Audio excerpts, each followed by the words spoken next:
The biggest news in sports, and I'm not kidding. The NFL is testing out something I have asked for on this show for 21 years. I can't contain myself. Spotting the football is the worst thing in sport. No offense to the human chain gang. It is the worst thing in sports. Totally unscientific. Well, now, this preseason, finally, optical digital tracking. NFL is going to test it out. If it works, they'll implement it immediately for this season. Life is about to get amazing, people. Let's go around the horn. Look at the smirk god. I want, just like Kenneth has the Hawkeye, for every first down, I want you people going, oh! We'll get to that in a second. We gave it away. Indiana ruined how game one ended, how they lost to Boston in the final seconds. That turnover and this Jaylen Brown shot. Look at this. This is nails. The strategy here, do you foul before a three is taken so they can't tie it? But Brown was so perfectly positioned in the corner in the shooting motion. Could Siakam even do anything? I'll ask you that. Celtics fans wondering if they should feel good about escaping or worried about the way 47 minutes and 50 seconds of the game went. Around the horn to Kevin Clark on what went down and whether the better team over 53 minutes last night won. I'm guessing even the Celtics would admit the better team last night was the Indiana Pacers. Since player tracking, play-by-play tracking began in 1997, by the way, they didn't track anything before 1997. Since then, there have been 249 instances of a team inbounding the ball up 3 with 10 seconds to go.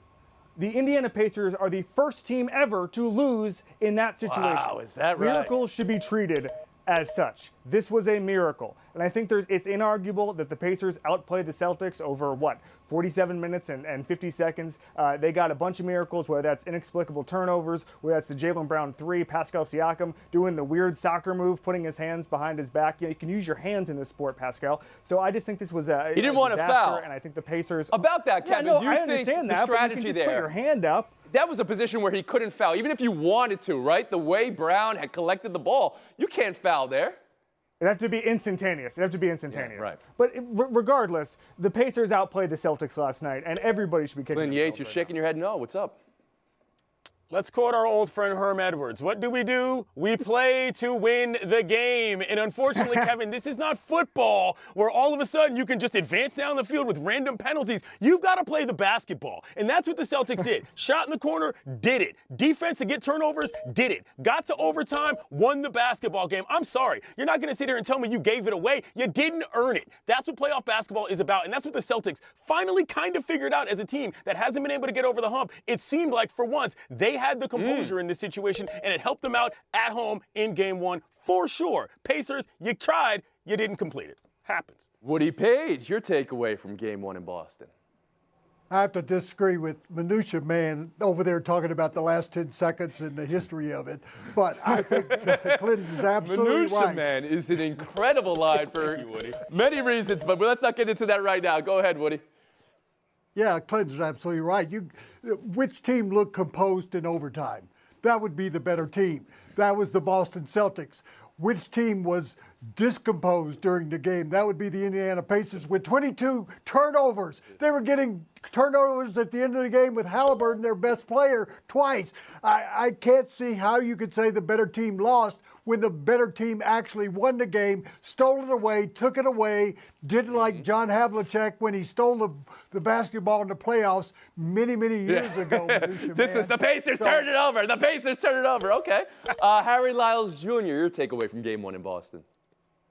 Both of those teams played pretty bad basketball. Like genuinely speaking, like they both clearly had their issues. If you're the Pacers, 22 turnovers, giving up 32 points to the Celtics is very bad. That is a recipe to never win a game in the postseason, especially on the road. But the Pacers handed this game to them on a platter. I mean, even through all of their mistakes, even in the last 5 minutes of that game, They were still up by 3, 117, 114. Andrew Nembhard, all he has to do is inbound the ball, and they have to make free throws, and they win the game. It is the most easy bake oven situation you could be handed to after making just a litany of mistakes beforehand. And not only does Pascal Siakam not run to the ball as you were supposed to, he run towards the baseline. Nembhard tries to lead him on and lead him open. That is something that you also do not do. So they just absolutely crumbled. So congrats to the Celtics, I guess, for being the least bad of two what were bad teams last night. Really? I didn't see this. That's terrible. Clinton Yates, back to you. This is what happens. Sometimes the team that makes the most shots wins the game. Sometimes the team that makes the least mistakes wins the game. They had a chance at the end and didn't have it. This is not that complicated. Sounds like around the horn. Sometimes the panelist who makes the most arguments wins. Sometimes the panelist who makes the least mistakes wins. You guys up for another debate? I'm down for a debate. Down for one, Let's go. Down for it. Mavs, Timberwolves, Western Conference Finals. Season split was 3-1 mini. Luka did miss 2 of those games. All were before the Mavs trade deadline makeover as well. Clinton, number one key factor to deciding this series. There's so much to this Wolves team to like. Their defense is tremendous, top in the playoffs, in the season for the entire league. And number 2, they have this 3-man operation in the middle between Naz Reid, Cat, and Rudy Gobert, who's the Defensive Player of the Year. But I think the main person that makes me most excited about these Wolves is Mike Conley. When he's played in this series, this team has looked 10 times better than they have any other time. I think that the Wolves have more on their best day than the Mavs have on their best day. In my opinion, this is their series to take, and we're going to see the rise of that franchise. An entire Wolves answer without saying the name Anthony Edwards. I know you implied him, but you didn't say his name. Woody Page, to you. That's what I was going to say. I mean, the most valuable player in the playoffs is going to be Anthony Edwards, and you didn't even mention him in the entire subject that you brought up. Anthony Edwards was Mike the other night against the Nuggets, and I thought that was interesting because he was playing a coach on the court when he wasn't scoring points. And Dallas is not going to find a way to double team him like the Denver Nuggets did, and he's going to break loose if he outscores Luka, which is going to happen. I think that's going to make the difference in the series. And defensively, the way he steals the ball, he should be on the all-defensive team next year, the way he plays defense. So overall, Anthony Edwards is going to be the reason they win this series, not a bunch of other guys that are support Your headline players. in that answer for me was Edwards versus Doncic. You're taking Edwards in this series, in scoring the basketball, what you just said. All right, Harry Lyles Jr., how about you? I think it's less about Edwards versus Doncic and more about this Minnesota defense versus Doncic, because they're going to try to do everything to stop him and to make everybody else around him beat them. I think P.J. Washington then becomes a very big player in this series. Obviously, his impact against Oklahoma City was massive, but you got to remember, too, I know Minnesota won this season series 3-1, but this is a different Mavericks team since the trade deadline. Obviously, Washington being one of those players, they are different defensively. This team is built to really sustain a lot of things that you could throw at them. Obviously, Karl Towns, Rudy Gobert is a different equation because there's really only one team that's packing 14 feet down in the paint. But this is a Mavericks team that, again, is efficient. They get a lot of stuff from their role players. Again, Kyrie Irving still, whether or not he's scoring the basketball or not, he has been really good at dishing the ball, at least in the last series, and did good at limiting his turnovers. So I'm hoping we get 7 games of this. Oh, I'm glad you're hoping for a 7-game series. I'm looking at Kevin Clark. Besides your hopes and dreams and what you yearn for, what's the number one thing that decides this series? Yeah, Clinton, you can take Mike Conley in the exciting power rankings. I'll go ahead and take Anthony Edwards. Minutia Man is back. It's a given. There have been 8 players in history who have been this young and led their team in scoring in the conference finals.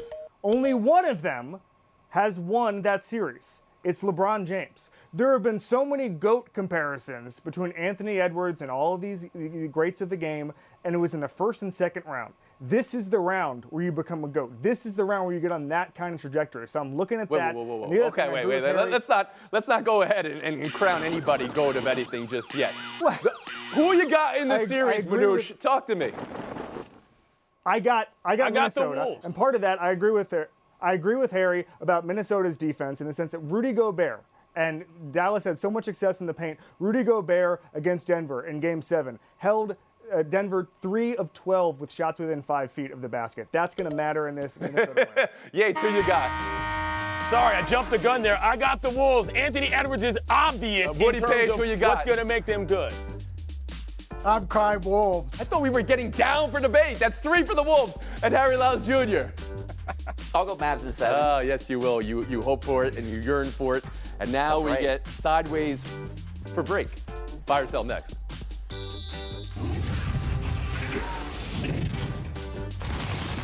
Perfection news of the day in the NFL. Again, I say huge. NFL testing the technology to track the ball more precisely for spotting first downs and goal line situations. What does testing technology mean? I mean, get me MIT, whatever they're working on. Can wait. Get them on this. Let's go. Clinton, overall, buy or sell technology that can spot the football so we don't have a chain gang situation like we've had in football for, I don't know, the last 100 years. I'm not gonna lie, I'm selling this. Look at G's territory right there with the smirk of the century. I love this part of football, to be quite honest. You love this part. I am not the super football head that some people on this panel are. And the entertainment factor that comes with the chain gang and the lack of predictability, to me, is entertaining, and it's just a game. So yeah, sure. Fix it if you. Whoa. The entertainment factor? Is that where we are? That guys coming out it's a carrying game, chains Tony. is the I don't peak need of robot entertainment? umps, and I don't need this. Gene Steratore. This is cinema. That's what you're telling me right now. Woody Page, how about you? I'm buying new technology. I remember in 1954, Clinton, asking my dad, that was 1954, why are those guys going up and down the sidelines and what they're doing? So my goodness, I thought back then that it should change, and it's changing now. It worked in the UFL. It worked when they did the pilot in Miami and New York and at the Super Bowl this past year. Let's get rid of the chain gang and the cool hand Luke attitude. Harry Lyles Jr. I see what you did there, Woody.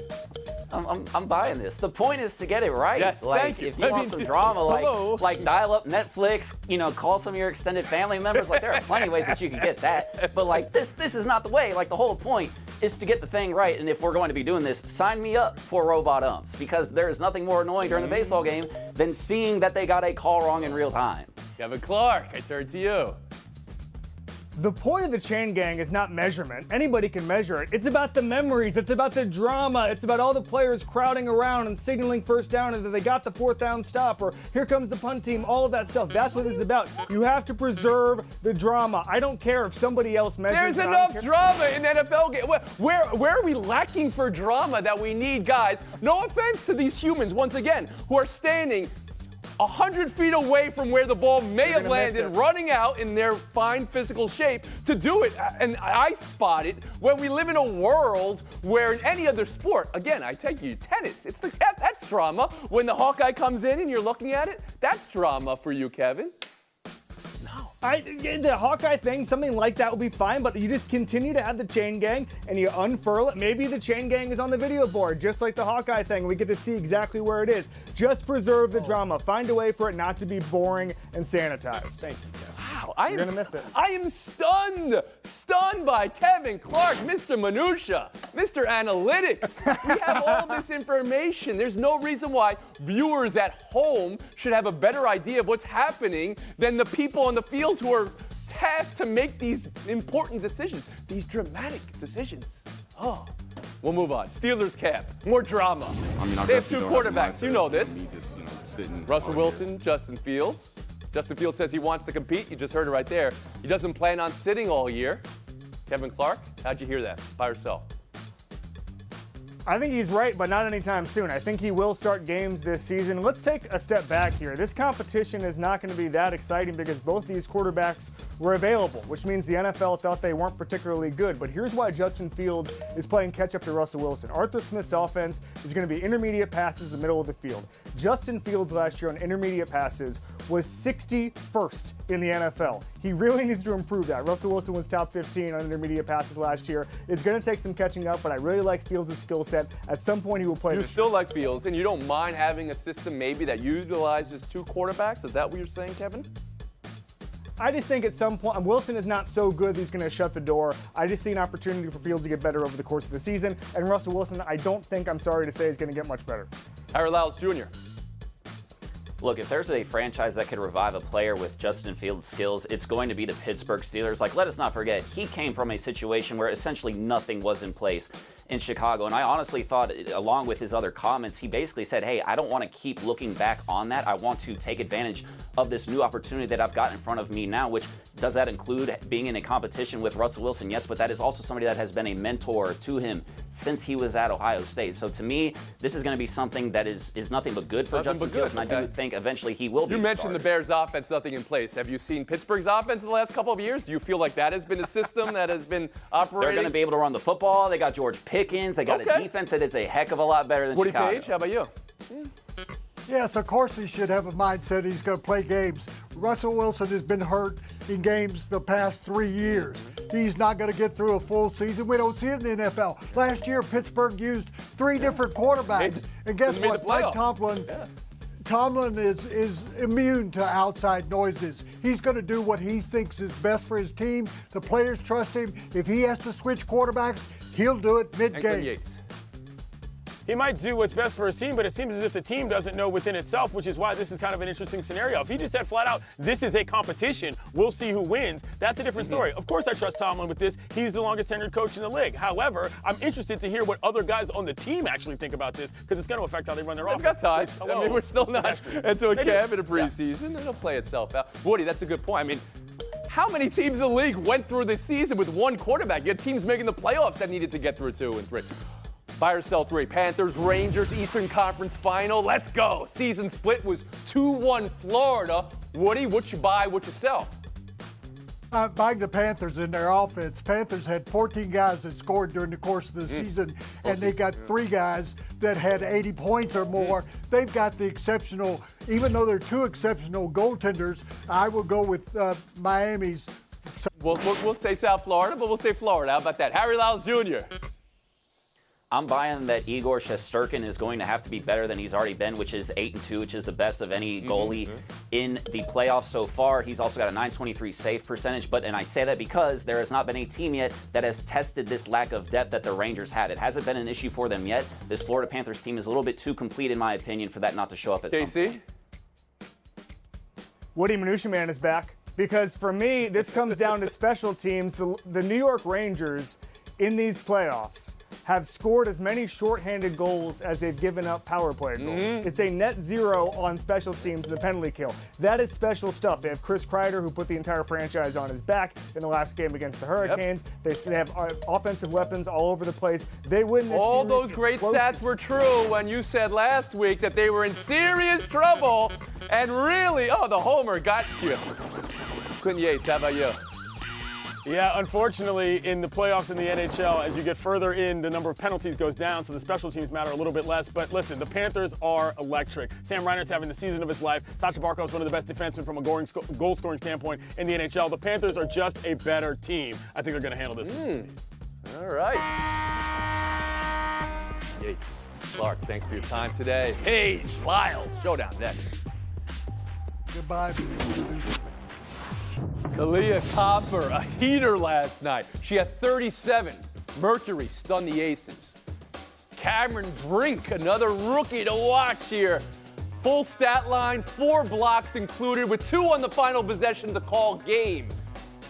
Sparks beat the Sticks. Woody, what's the headline of the night?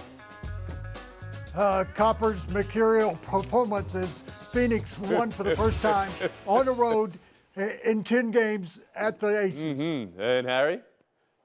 Tone, it's all about Cam Brink. The reason you drafted her is to be able to close games out like this, and the fact that she's already doing it this early in her career speaks volumes to where the Sparks team can go. Copper getting the gold in that argument. Showdown 2, a Nacho review in baseball last night. So this Corey Seager fly ball got out, but upon first review, maybe it hit the wall. They stopped him at second. They looked at it, and then baseball, if there's cheese on it, it's gone. Check the baseball. There was cheese on it. Everything's sorted out this way, Harry. Where do you stand on Nacho? Yeah, easy home run 1. 2, I love that we get style points for the Nacho explosion. 3, great fundamentals by the fan going for it with 2 hands and some nachos. I thought it would have been a great catch. She should have actually completed it. I just wish Corey Seager had yelled out at the pitcher for the Phillies, Jeff Hoffman, and said that was not your best nacho cheese. Nacho best nacho cheese. Woody Page, take the FaceTime. Shout out to 25-year-old Dylan Beard. He has a master's degree from Howard University. He is the third fastest 60-meter hurdler in the world. He's at the Olympic trials next month. He's unsponsored, and so Walmart, where he works as a deli employee, is donating $20,000 to his family and friends so they can go cheer him on. We wish you the best, Dylan. Incredible. It's blowing in the wind. Thanks for sharing that great story. A little bit of time here. Let me talk about my friend Harry Lyles Jr. because goodness knows he's a reporter, won't speak and be part of a story that he was kind of unfairly brought into this week. I can.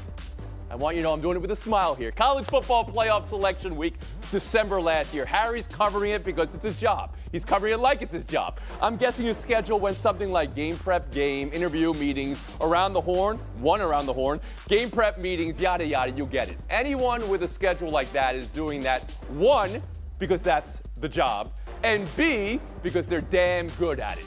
I know he's proud to do it. I know it's his privilege to do it. I know producers sleep great knowing he can do it. So he covered Florida State on college football playoff announcement day, as has been retold this week. And listen, we all speak freely at times. That's our job here. This is what we do. And we all speak out of pocket at times as well. I know when I do it, I'm trying to be funny or I'm working through feelings or I feel a system is flawed. And we're talking about the CFP. Hello, totally valid. It's a human condition. So it's those times when sometimes we get lost in what happened to us and we put it on other people. That's not great and has consequences. So consider this. Be mindful and remember, the job is the job. Well done, Harry. Appreciate it.